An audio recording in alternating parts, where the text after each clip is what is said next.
I've recently started watching movies with my daughter, and I mean really watching them like we're doing 3 times a week. And if you want to judge me, you listen to the podcast this week because I explain everything, and I have done no television for 3 years almost. So I'm sorry, I've paid the dues. We're leaning in now. But I watched Frozen for the very first time, and all I have seen of Frozen is the Elsa costumes running around, the obsession with this Elsa character.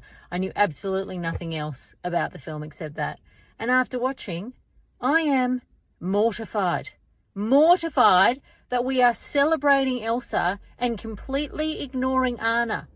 All of the merch is for the person who we've all known in our lives who is refusing to truly look at what the deep-rooted issue is, and they're impacting everyone around, and then they go, you know what the solution is? I'll just isolate myself, and that will mean that I'm not hurting anybody. And we're still all being hurt.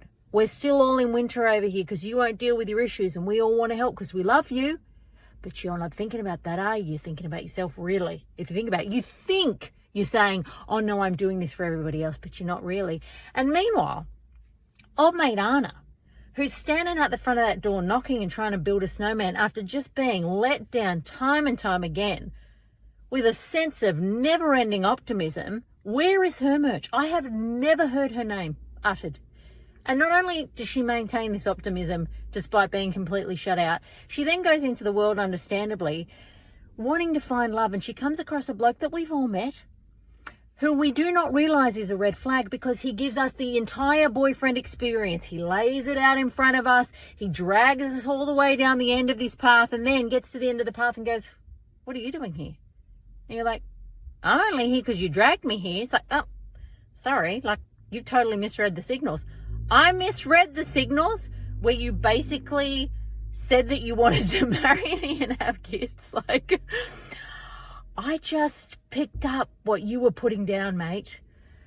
And yet she still goes in there and she climbs that bloody snowy mountain and she doesn't give up, and she tries to turn her sister around and she gets shot in the heart, and then she comes back and finds out this bloke is an asshole, and she's still got a sunny disposition.